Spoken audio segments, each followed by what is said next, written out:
Hello guys, कैसे हैं आप सब। आप सभी का स्वागत है आज की क्लास में।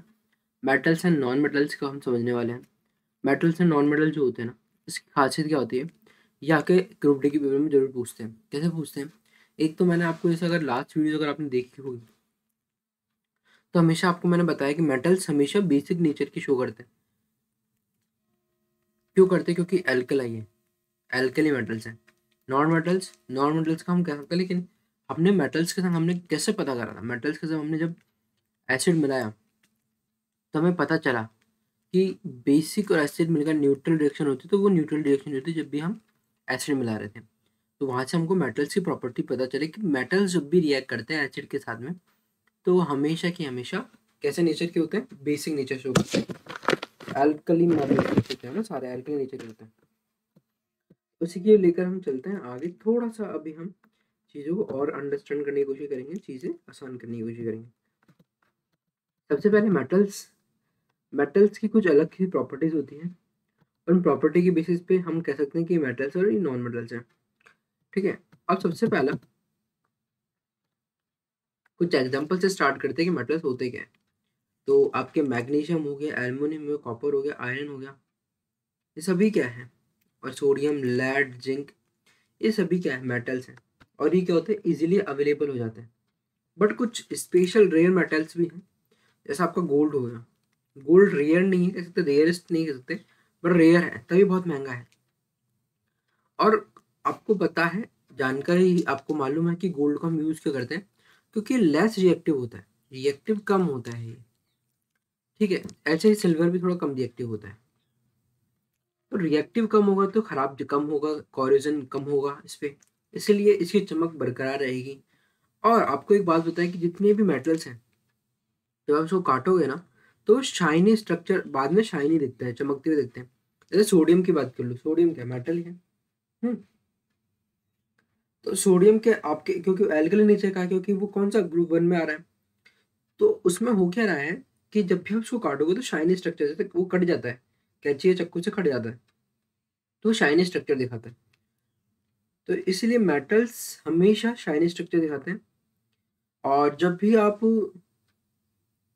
उसे काटोगे, साफ करोगे किसी शाइन मतलब रबिंग पेपर जो आता है उससे, तो वो शाइनी स्ट्रक्चर दिखाएगा। ये मेटल्स की प्रॉपर्टी है। देखो ये इस पर लिखा भी है यहाँ पे, मैंने आपको पहले ही बता दिया कि metals in their pure state having shining surface, the this property is called as metallic luster। metallic luster एक प्रॉपर्टी है मेटल्स की, और ये इंपॉर्टेंट है क्योंकि वो आपसे क्वेश्चन पूछ भी लेगा। आपको चार ऑप्शन देगा, चार ऑप्शन में से तीन नॉन मेटल्स होंगे, एक मेटल होगा। फिर आपको बोलेगा किसके अंदर मेटालिक लस्टर वाली प्रॉपर्टी है, तब आपको ध्यान रखना है। ठीक है।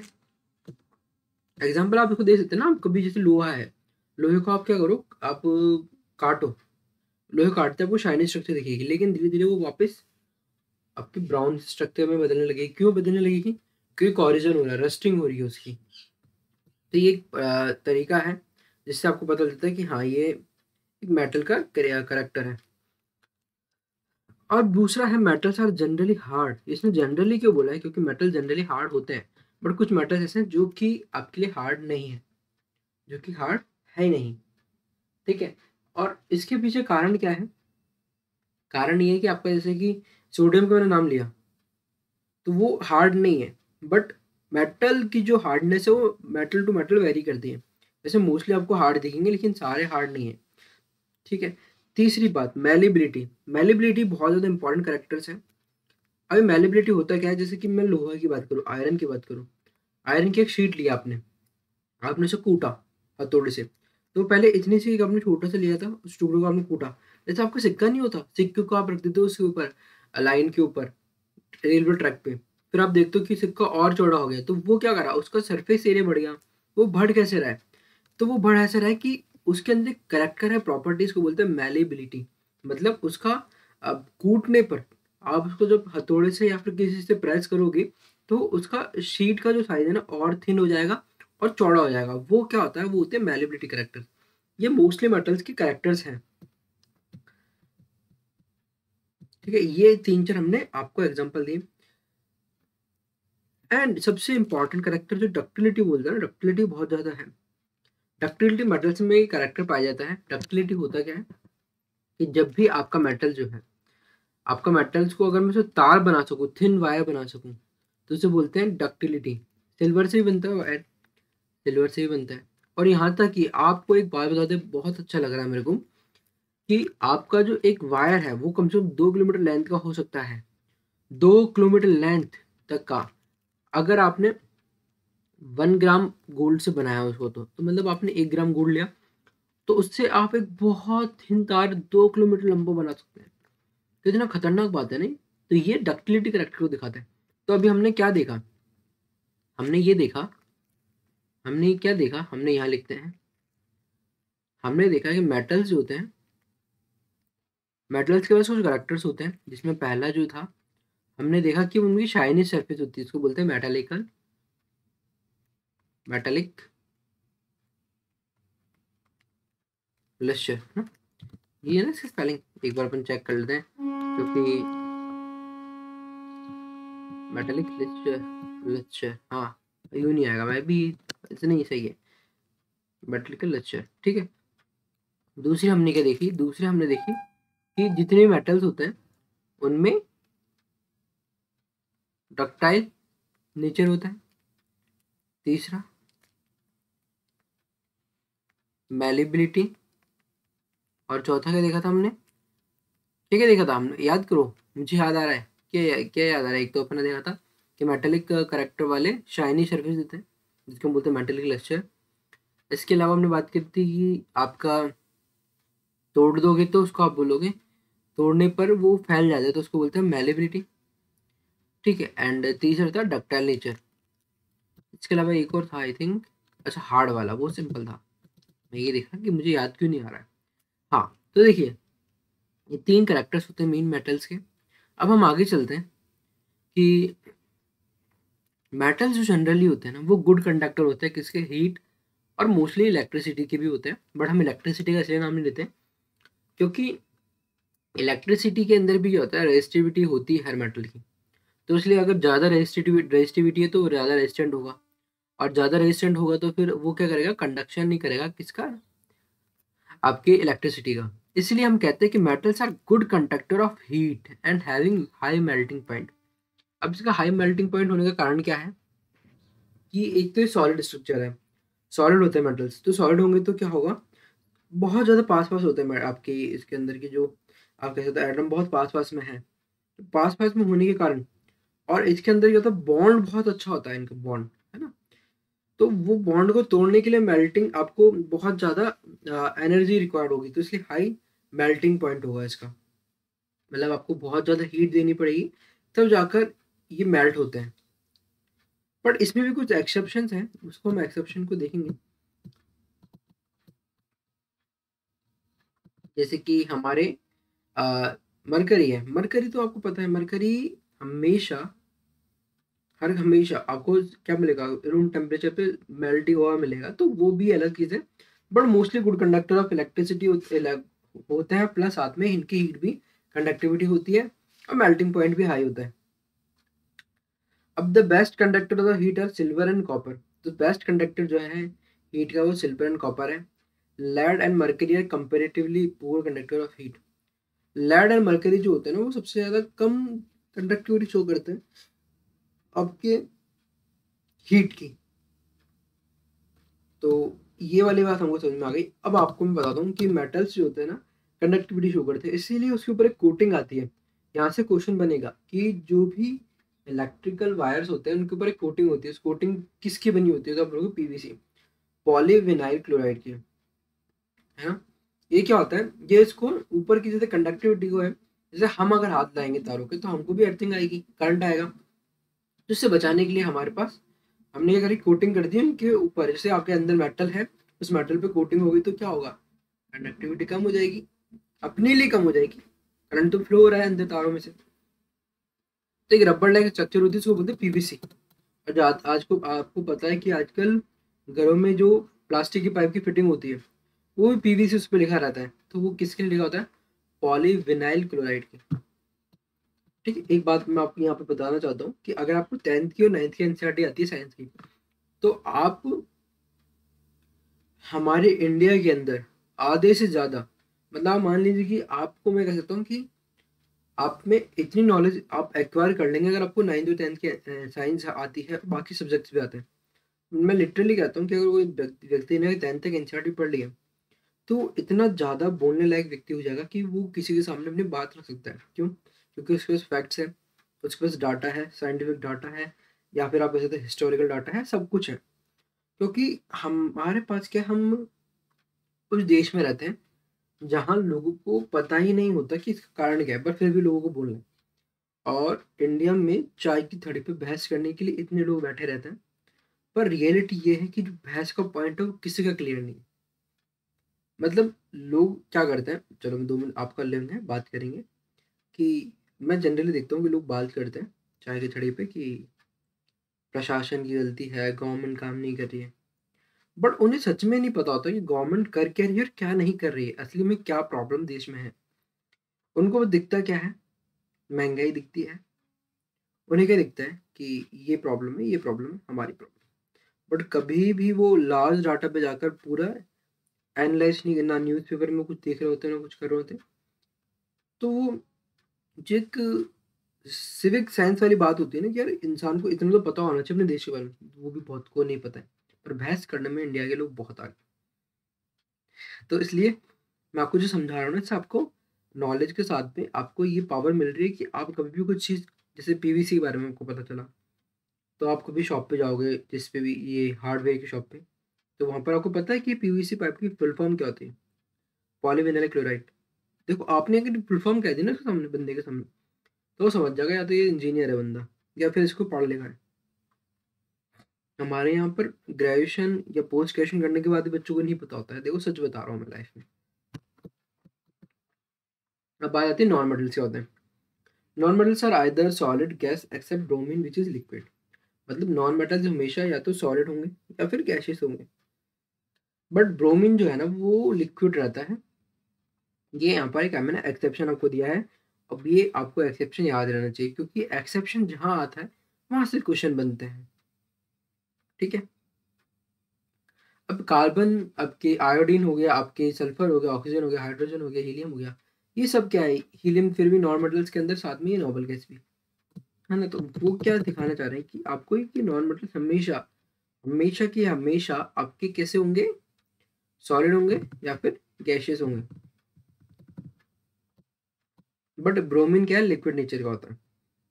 अब मुझे एक बात आप बताओ कि हमने यहाँ पे कोई भी चीज़ के बारे में पढ़ा, जैसे मेटल्स के बारे में पढ़ा, तो हम पता लगा सकते हैं कि मेटल्स के पास हार्डनेस होगी, होगी, मेलेबिलिटी होगी, होगी, डक्टिलिटी होगी, होगी, कंडक्ट इलेक्ट्रिसिटी होगी, बिल्कुल होगी। सोनोरिटी, सोनोरिटी क्या होती है, जैसे आप उसको मारा आपने, जैसे कोई भी एलिमेंट है, ये मेटल है, लोहे को मारा, आवाज़ निकल रही है उसमें, तो आवाज़ आ रही है, आती है, मेटल्स को आप ठोकोगे तो आवाज़ आती है, तो उसको बोलते हैं सोनोरिटी। तो ये करेक्टर्स पाए जाएंगे सारे। ये जो मैंने टेबल बताई ना, इस टेबल की बात करी मैंने अभी। ठीक है। अब हम थोड़ा सा general physical property of metal और नॉन मेटल्स की हमारी इसके बारे में बात करेंगे। ठीक है। तो सबसे पहला जो है कि गैलियम जो होता है, यहाँ पर मैंने बहुत अच्छा पॉइंट यहाँ पर हाईलाइट कर रखा है, गैलियम और सीजियम, ये ऐसे नॉन मेटल्स है जिनका हाई, जिनका ना वेरी लो मेल्टिंग पॉइंट है ना। सॉरी सॉरी सॉरी, एक चीज मेरे को यहाँ पर हो गया कि ऑल मेटल्स एक्सेप्ट मरकरी, ये क्या है, सॉलिड होते हैं एट रूम टेम्परेचर, ये आपको पता है।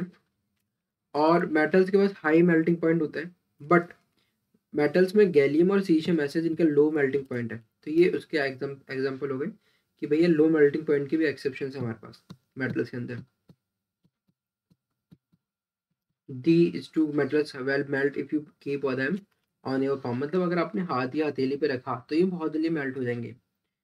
Iodine is non metal but it is lustrous. Lustrous क्या होता है, आपने अभी पढ़ा था, मेटेलिक लस्ट्रस मतलब चमकता है आयोडीन, है ना। कार्बन के बहुत सारे एलोट्रॉप्स होते हैं, एलोट्रॉप्स जो होते हैं उसके डिफरेंट स्ट्रक्चर्स होती हैं। ठीक है। तो डायमंड सबसे ज़्यादा हार्डेस्ट होता है और ग्रेफाइट सबसे ज़्यादा सॉफ्ट होता है। बट आपको बताऊं कि ग्रेफाइट के अंदर पावर कैपेसिटी की वो कंडक्टिविटी शो कराता है, पर डायमंड का सबसे ज़्यादा हाई मेल्टिंग पॉइंट होता है, बॉइलिंग पॉइंट होता है, क्योंकि हार्डेस्ट नेचुरल सब्सटेंस है। इसीलिए जो डायमंड है उसका उपयोग और चीज़ों के लिए भी करा जाता है, जैसे कि कोई भी कांच है उसको काटने के लिए जो उसका कटर आता है ना, उस कटर के ऊपर डायमंड लगा रहता है। वो क्या रोल निभाता है? वो रोल ये निभाता है कि वो कांच को काटने में हेल्प करता है। अब एल्कली मेटल्स ये जो ज़्यादातर जनरली मेटल्स होते हैं लाइक सोडियम, लिथियम, पोटेशियम और soft, they can be cut with a knife. इनमें low densities and low melting point होते हैं। मतलब देखो, गैलियम और सीशियम का तो हमने बताया कि बहुत ज़्यादा लो मेल्टिंग पॉइंट है, तो क्या वो हाथ पे रखते ही आपका पिघल जाएगा। बट आपके alkali metals like sodium, lithium, आपका पोटेशियम, इन सभी के अंदर होता ये है कि अगर आप इसे नाइफ से काटेंगे तो ये शाइनी सरफेस देगा। मेटल से मेटल वो तो आपने देखा होगा, लोग आरे से बहुत देर तक घिसते रहते हैं लेकिन कटता नहीं है। बट आपका जो एल्कली मेटल्स हैं ये कट भी जाते हैं, और इनका लो मेल्टिंग पॉइंट होने के कारण कम मेल्टिंग पॉइंट पे ये गल जाता है। कम, आपको ज़्यादा टेम्परेचर देना नहीं पड़ता, ये गल जाते हैं।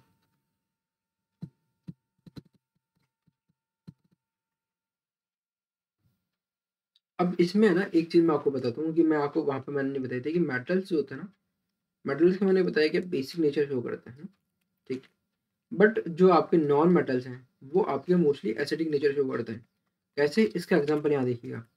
एसिड ऑक्साइड्स बनाते हैं नॉन मेटल्स जब वो किसी संग रिएक्ट करेंगे, वाटर के संग रिएक्ट करेंगे। वही मेटल्स जो होते हैं ना, पानी के संग रिएक्ट करने के बाद बेसिक ऑक्साइड देते हैं। तो आपको बस ये याद रखना है कि मेटल्स बेसिक होते हैं, बाकी अपोजिट नॉन मेटल्स होंगे तो एसिडिक नेचर शो करेंगे। ठीक है, अब हम आगे चलते हैं। केमिकल प्रॉपर्टीज ऑफ मेटल्स में बात करेंगे। अब आपने यहाँ देखा केमिकल प्रॉपर्टीज में कि भैया उसको अगर आप एयर में रखोगे तो वहाँ पे क्या होता है? ऑक्साइड बनता है। इसीलिए जब भी आपने मैग्नीशियम को बर्न करोगे एयर में तो ये निकलेंगे डेजलिंग वाइट फ्लेम्स निकालते हैं, है ना? ये हमने देखा था कि हमने जब पहली क्लास ली तब मैंने आपको बताया था कि एक अगर आपने उसको जलाया, बर्न करा, तो वो क्या करेगा? वाइट फ्लेम्स के साथ में वाइट पाउडर निकल कर आता है, तो वो होता है मैग्नीशियम रिबन का काम। मैग्नीशियम रिबन को जब आप जलाओगे तो भी निकलता है। और आपको पता है कि जब भी मेटल्स, मैंने आपको सिंपल सिंपल से बताता हूँ, देखो क्या होता है इसके पूरा के पूरा मैं आपको थ्योरी का सिंपल सा बताता हूँ कि मेटल्स एसिडिक नीचे नीचे करते हैं, सॉरी, मेटल्स बेसिक नीचे शो करते हैं और नॉन मेटल्स एसिडिक नीचे शो करते हैं। मेटल्स जब भी किसी एयर के कांटेक्ट में आएंगे तो वो ऑक्सीजन, उसके कांटेक्ट ऑक्सीजन वहाँ प्रेजेंस होगी तो मेटल ऑक्साइड बनाते हैं, इसीलिए कॉरेजन होता है ना? ऐसे ही सेम टू सेम आपको कॉरेजन के साथ रेसिडिटी भी होती है, फैट एंड कार्बोहाइड्रेट वाली चीज़ भी होती है। तो वहाँ पर भी क्या हो रहा था कि एक कांटेक्ट में आ रहे थे जिससे कि क्या क्या हो रहा था? रेसिडिटी क्या आ रहा था वो कि खराब हो जाता था खाना। उसके लिए हम क्या कर रहे थे? हम नाइट्रोजन भर रहे थे आपके फूड पैकेट्स। तो यहाँ पे मेटल्स के जब भी ऑक्सीजन कांटेक्ट में आएगा तो मेटल ऑक्साइड्स बनाएगा। ठीक है, जैसे Cu, कॉपर आपको ऑक्सीजन के साथ कांटेक्ट में आ रहा है तो बनेगा कॉपर ऑक्साइड। ऐसे ही एल्यूमिनियम ऑक्साइड बनेगा। तो ऐसे ही आपके सोडियम ऑक्साइड बनेगा। तो अलग अलग जितने भी मेटल्स रिएक्ट कर रहे हैं ऑक्सीजन से तो वो अलग अलग नेचर के ऑक्साइड्स बनाएंगे।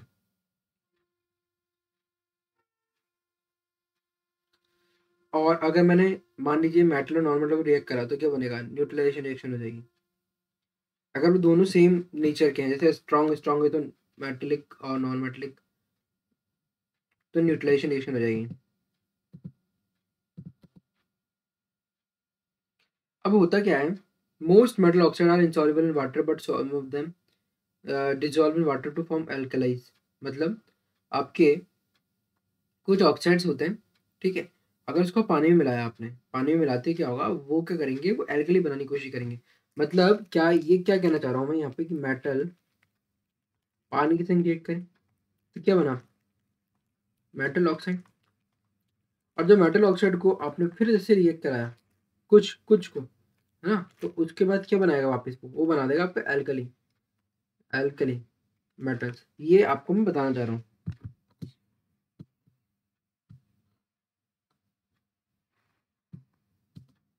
ठीक है।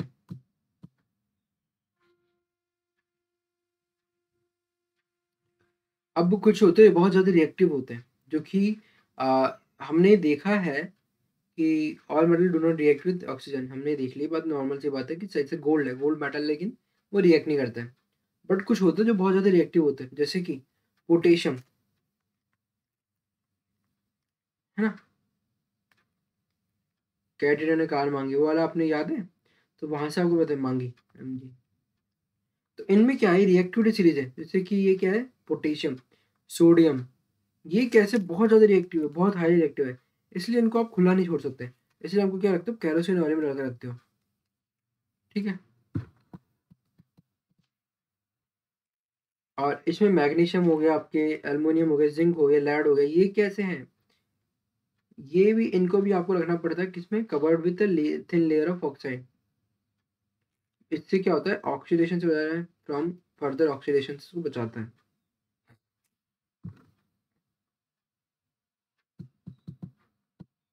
ठीक है। अब what happen metal react with water, हमने देख लिया कि मेटल रिएक्ट करेंगे तो आपका ऑक्साइड बनते हैं, ये बात हमको पता है। और हाइड्रोजन गैस निकलेगी कैसे सर, देखो जैसे कि यहाँ पर आप ये देख सकते हैं कि वाटर वाला एरिया में डाल दिया, glass wool soaked in water, ठीक है। इसके साथ में से रखा है मेटल, तो यहाँ पर इसने इसको हीट करा, हीट निकला तो वेपर जाएगी, वेपर जाकर यहाँ क्या करेगी, इस वाले ट्यूब में से निकल के इसमें से रिएक्शन, ये क्या होगा, इसका बन जाएगा मेटल ऑक्साइड, और निकलेगी हाइड्रोजन गैस। तो हाइड्रोजन गैस यहाँ से निकल कर, यहाँ से निकल कर, यहाँ से निकल कर, यहाँ से निकल कर, ये पानी में से होती होती होती होती यहाँ पहुँच जाएगी। तो यहाँ पर हो चुकी है हाइड्रोजन गैस इकट्ठी। तो मेटल के साथ में अगर वाटर को आपने मिलाया तो वो बनेगा मेटल ऑक्साइड प्लस हाइड्रोजन निकालेगा। और जब मेटल ऑक्साइड का फिर वाटर के रिएक्शन करेगा तो एल्कली मेटल बनते हैं, या आपसे बोलते हैं मेटल हाइड्रोक्साइड बनते हैं।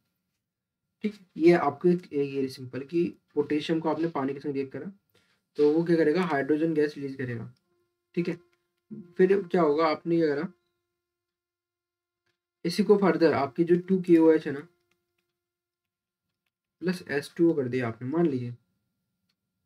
ठीक है, आपने पानी, आपने H2O कर दिया, तो क्या होगा, तो यही होगा कि यहाँ से KOH जो था, अब यहाँ से पोटेशियम निकल जाएगा, पोटेशियम में अलग निकल जाएगा, प्लस आपके एनर्जी अलग निकलेगी। ठीक है ना। तो यहाँ से क्या बनेगा, यहाँ से बनेगा एल्कली, और आपका क्या बनेगा, मेटल हाइड्रोक्साइड। और ये इसका भी सिंपल था, इसको ज़्यादा नहीं पढ़ना, पर बस ध्यान रखना कि मेटल जब रिएक्ट करते हैं तो क्या बनेगा, सॉल्ट बनता है किसी संग, एसिड के संग। ठीक है, मेटल रिएक्ट करते हैं एसिड के संग में तो हमेशा सॉल्ट बनेगा। और ये बात जरूरत हमको पढ़नी पड़ेगी कि HNO3 के संग जब आप रिएक्ट करते हैं, नाइट्रिक एसिड के संग मेटल रिएक्ट करते हैं, तब HNO3 जो है ना, वो ऑक्सीडाइजिंग एजेंट का काम करता है, तो वहाँ पर हाइड्रोजन गैस इवॉल्व नहीं होती है। बस HNO3 का एक्सेप्शन है, बाकी सब जगह बनती है। आगे चलते हैं हम, हमें आगे चलना चाहिए। अभी क्या कह रहा है, क्वेश्चन क्या पूछ रहा है, how do metal react with solution of other metal salts. Metal salt के संग जब, और मेटल सॉल्ट के संग जब रिएक्ट करते हैं, देखो इसकी रिएक्शन से आगे चल जाएगा कि आपने मेटल ए है, एक मेटल लिया हमने, उसको हमने रिएक्ट कराया, सॉल्ट सॉल्यूशन ऑफ बी, है ना। कोई बी एक मेटल था, उसका सॉल्ट सॉल्यूशन था, मतलब मेटल सॉल्ट का, तो हमारा क्या बना, सॉल्ट सॉल्यूशन ऑफ ए बन गया। मतलब अब एक बात आप यहाँ नोटिस करना, यहाँ क्या हो रहा है, डिस्प्लेसमेंट रिएक्शन हो रही है। डिस्प्लेसमेंट रिएक्शन कैसे, कि इसका एक सॉल्यूशन बना था जिसमें सॉल्ट था बी का, तो इसका सॉल्ट सॉल्यूशन किसके जाकर आ गया, वो मेटलिक ए का बना दिया उसने, सॉल्ट सॉल्यूशन ऑफ ए, और मेटल बी अलग निकल गया। ये क्या शो कर रहा है, ये शो करता है कि आपका जो ये जो रिएक्शन है यहाँ पे वो हो रही है डिस्प्लेसमेंट रिएक्शन। अभी रिएक्टिविटी सीरीज से क्वेश्चन पूछता है, बहुत ज़्यादा इंपॉर्टेंट है, तो इसको कैसे याद करते हैं, कैटरीना ने कार मांगी अल्टा जेड फरारी, पर फिर भी क्या मिली,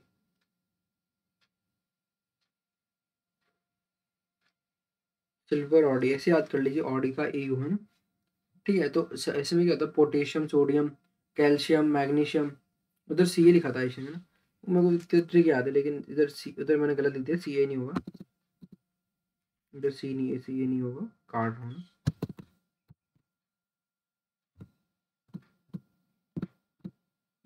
हो गया। ठीक है, ये रिएक्टिविटी सीरीज है, सबसे ज़्यादा रिएक्टिव होते हैं, इसलिए इनको कैरोसिन में रखा जाता है। बाकी को जो भी इनके ऑक्साइड की फॉर्म में रखा जाता है, मैग्नीशियम, मैग्नीशियम, लेड वगैरह, इनको है ना, क्योंकि प्योर अगर रहेंगे तो जल्दी ज़्यादा रिएक्ट करेंगे।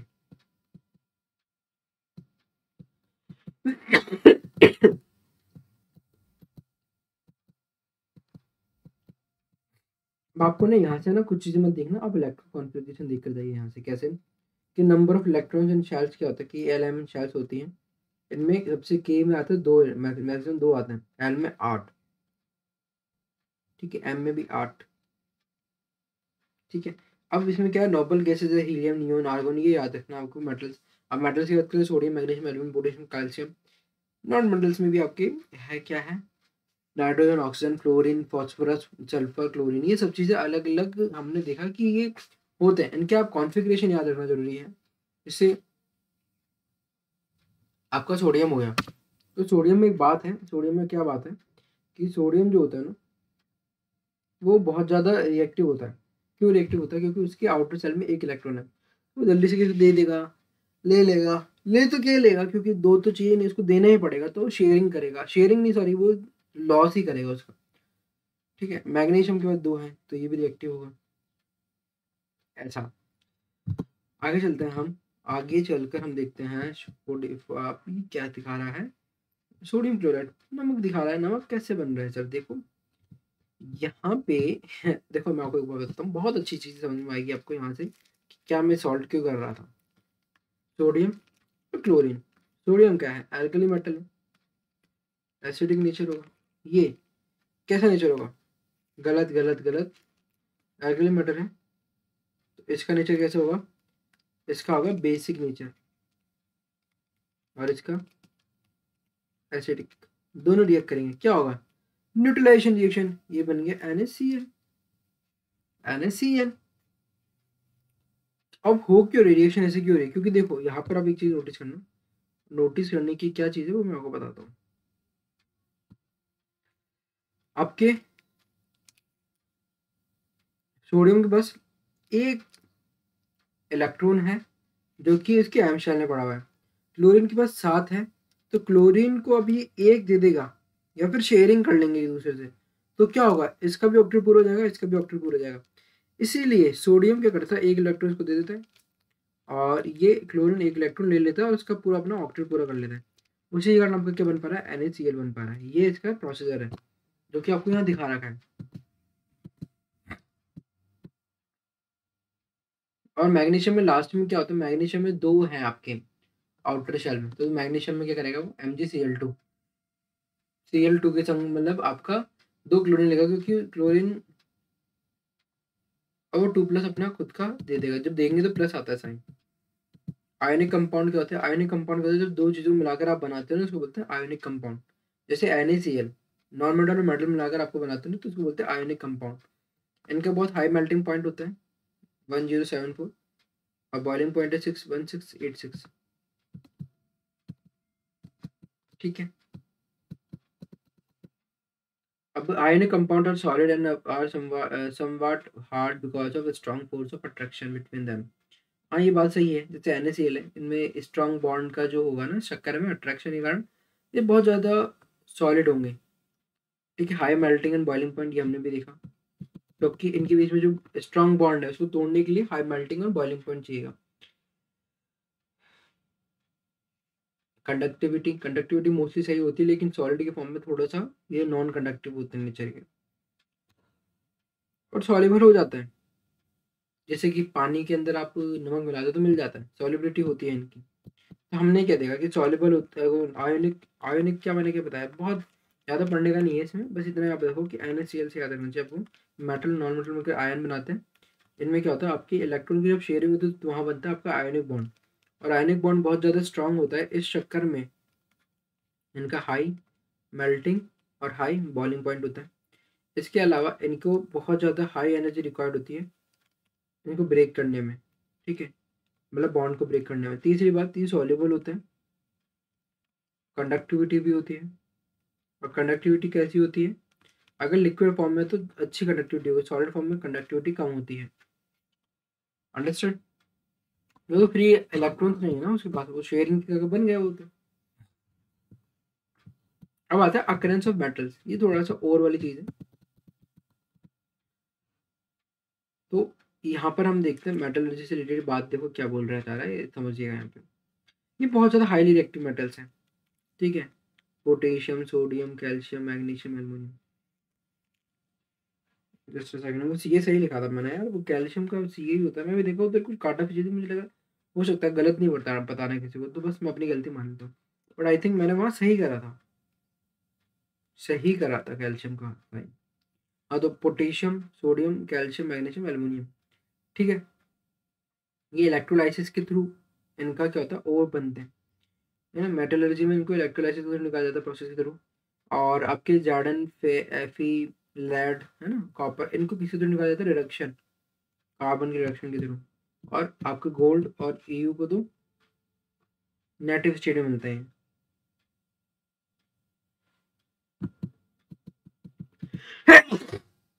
Sorry sorry sorry. और जो होता है ना, क्या होता है, रॉ फॉर्म होती है जो आपकी कहाँ मिल रही है, अर्थ में मिल रही है। तो आपके जितने भी मोस्ट रिएक्टिव एलिमेंट्स हैं उनका इलेक्ट्रोलाइसिस होगा, और इलेक्ट्रोलाइसिस से इनको निकाल देंगे। क्या, potassium, sodium, calcium, magnesium, harmonium, zinc, ferrous, lead, mercury, इन सभी को किसके थ्रू बनाया जाता है, इन सभी का काम क्या होता है, इनको रिडक्शन के थ्रू बनाया जाता है। रिडक्शन के थ्रू इनको निकाला जाता है, इनका मेटलर्जिकल जो प्रोसेस है वो रिडक्शन के थ्रू पूरा होता है। एंड सबसे कम एजी और एयू, सिल्वर और आपके गोल्ड, ये क्या होता है, सल्फाइड्स में मिलते हैं, लो रिएक्टिव होते हैं। इनकी रोस्टिंग होती है, मेटल होते हैं, फिर इनकी रिफाइनिंग हो जाती है। बहुत सिंपल प्रोसेस है। ये नेटिव स्टेट में मिलते हैं, तो इसका आराम से और निकल जाते हैं।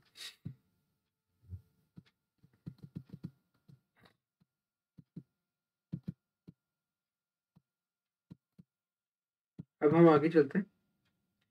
ये एक थर्मिट प्रोसेस क्या होती है वो हम देखते हैं। ये देखना, ये बहुत ज्यादा इंपॉर्टेंट, क्योंकि यहाँ से पूछ लेगा रेलवे, थर्मिट प्रोसेस पूछता है कि थर्मिट प्रोसेस। तो थर्मिट प्रोसेस होती है कि जब आपकी लाइन टूट जाती है ना, उसको ठीक करने का काम करते हैं थर्मिट प्रोसेस के थ्रू।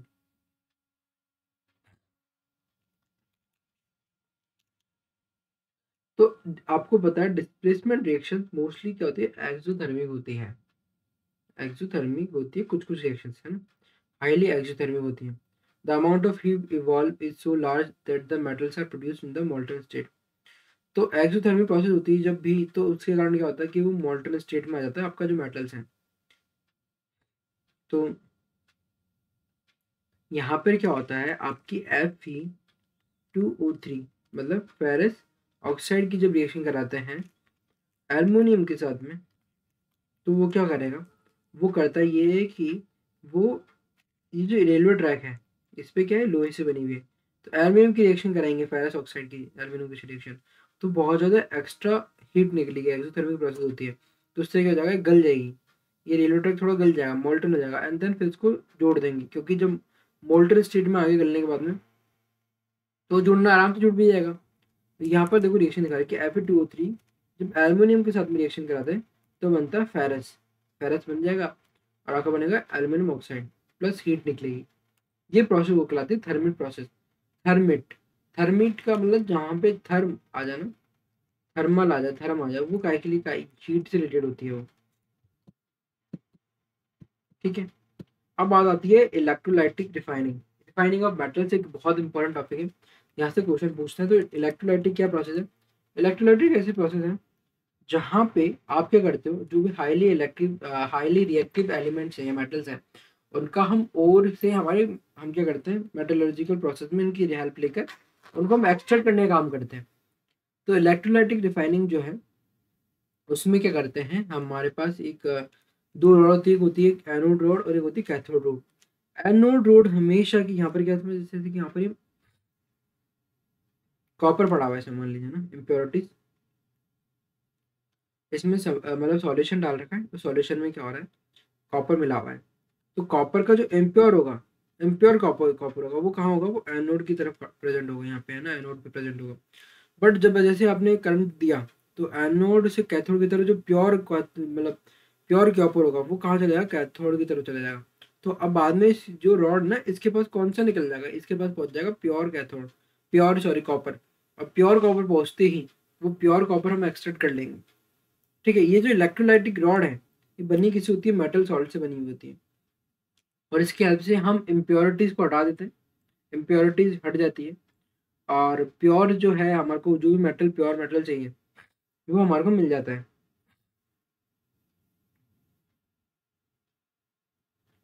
ठीक है, जैसे कि इसमें many metal such as copper, zinc, tin, nickel, silver, gold, ये सब चीज़ें आप क्या कर सकते हैं, इन सबके इलेक्ट्रोलाइट के थ्रू आप उनको प्योर फॉर्म रिफाइनिंग कर सकते हैं, मतलब प्योर फॉर्म निकालने का कोशिश कर रहे हैं आप। तो electrolyte refining of copper, the electrolyte is solution of acidified copper sulphate. उसमें क्या होगा आपका, यहाँ पर देखो हमने क्या यूज करा है, कॉपर सल्फेट का सॉल्यूशन यूज करा है, वो एसिडिफाइड मीडियम का होता है। और एनोड जो होती है, एनोड रोड, यहाँ पर होते हैं इम्प्योर कॉपर होता है। वहीं पे जो कैथोड होती है, वहाँ पे कैथोड स्ट्रिप पे होता है pure copper. On passing electric current pure copper is deposit on the cathode. मतलब प्योर कॉपर जितना भी होगा वो सब कहाँ आ जाएगा, कैथोड की तरफ आ जाएगा, और इम्प्योर जो है वो एनोड की तरफ ले जाता है। तो इम्प्योरिटीज अलग हो गई, प्योरिटी अलग हो गई, तो इससे क्या होगा, हमारा जो एक्सट्रैक्शन था, रिफाइन करना था हमको जो मेटल, वो हो गया है वैसे। तो ये प्रोसेस जो होती है इलेक्ट्रोलाइसिस, रिफाइनिंग, उसमें हम क्या करते हैं, हम हमारे एलिमेंट को प्योर करने की कोशिश, हमारे मेटल को प्योर करने की कोशिश करते हैं by the help of electricity. इसलिए इसका नाम पड़ा है इलेक्ट्रोलाइटिक। कोरोजन हमने पहले ही पढ़ा था, कोरोजन जब भी आपकी एयर की प्रेजेंस में आएगा तो आपका बनता है ऑक्साइड बनता है। देखो इसमें क्या लिखा है, silver become black, silver become black after some time when expose to air. क्यों होता है सिल्वर काला, क्यों पड़ जाता है, सल्फर इन द एयर, इसलिए क्या बनाता है, सल्फर सिल्वर सल्फाइड। और सिल्वर सल्फाइड के कारण आपका जो चांदी है वो काली पड़ जाती है। Copper activate most carbon dioxide in the air and slowly loses its shiny brown surface and gains a green coat। तो वो क्या बनाता है, कॉपर कार्बोनेट बनाता है। कॉपर के जो आपका ग्रीन कलर होने का कारण है वो है कॉपर कार्बोनेट का। और इससे एक ध्यान रखना आप, इसको हरा तोता, हरा तोता का नाम भी कॉपर से ही कुछ रिलेटेड होगी चीज। क्यों, क्योंकि यहाँ पर ग्रीन कलर में चेंज हो रहा है कॉपर, इसलिए।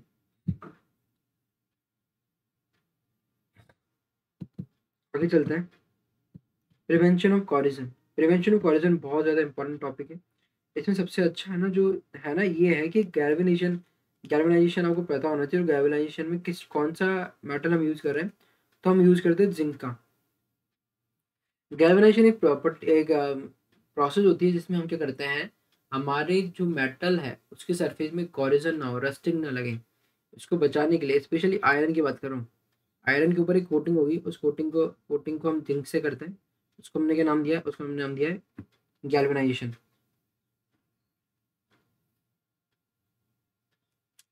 और इसमें क्या होता है, जिंक की कोटिंग होती है, इवन जिंक भी अगर टूट जाए ना, ऊपर की जो इसकी लेयर है, फिर भी ये इसको बचाएगा रस्ट से।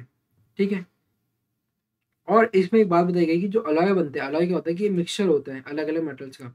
जैसे हमको जो दिखता है हमारे घर में जो यूज होता है स्टील, स्टील में अलग अलग डिफरेंट टाइप के मेटल्स मिले हुए होते हैं। तो वो क्या करते हैं, उसकी प्रॉपर्टी, जैसे प्योर जो आयरन है वो बहुत ज़्यादा डक्टाइल नेचर का होता है, मतलब वो बहुत ज़्यादा मुलायम सॉफ्ट होता है, इसलिए इसमें इम्प्योरिटी मिलाई जाती है। और इम्प्योरिटी मिलाने के कारण क्या होता है, उसका नेचर थोड़ा टफ हो जाता है, और हाथ में चमक भी आती है और जंग भी नहीं लगती है। तो उसके पीछे रीज़न क्या है, जैसे कि आप क्या कर रहे हो, कि जब आप स्टील बना रहे हो तो उसमें निकल या क्रोम का यूज़ हो रहा है, निकल और क्रोमियम का यूज़ हो रहा है। और उससे क्या हो रहा है कि हार्ड नहीं हो पा, हार्ड होगा एक तो, और उसमें रस्ट नहीं लगेगी। इसीलिए हम अलग अलग तरह के एलिमेंट मेटल्स यूज़ करते हैं एक नया मेटल बनाने के। जैसे स्टील हो गया, इसमें क्या होगा, स्टेनलेस स्टील में ये फ़ायदा है, चमक भी रहती है और जंग नहीं लगता है।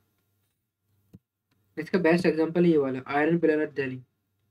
इसमें क्या हो रहा है, इसमें अष्ट धातु का उपयोग हो रहा है। इसलिए आपने कभी देखा होगा कि बोलते हैं कि अष्ट धातु की मूर्ति लेनी चाहिए।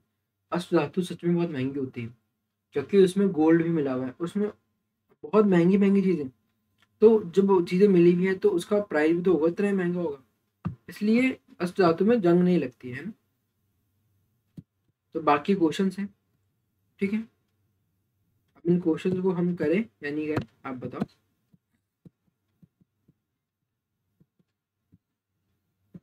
चलो इन क्वेश्चन थोड़ा कर लेते हैं। NaCl solution in copper metal, NaCl solution in copper metal, CuCl2। तो यहाँ पर तो डिस्प्लेसमेंट रिएक्शन होगी, ठीक है।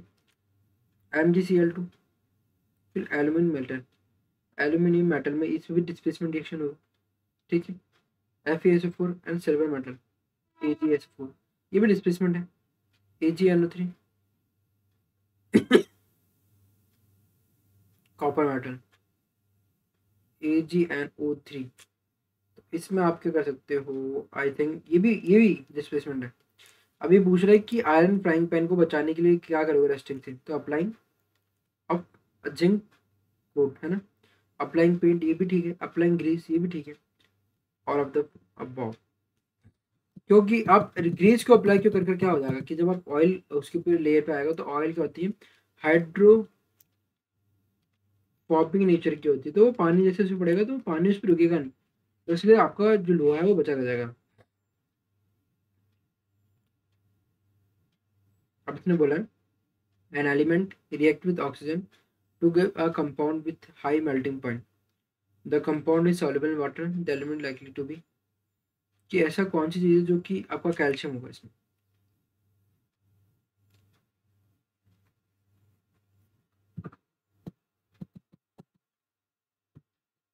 अब इसमें food cans are coated with tin and not with zinc because zinc is costlier than tin.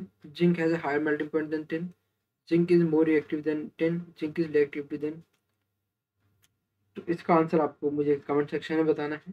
मिलते हैं नई वीडियो में। जय हिंद, जय भारत।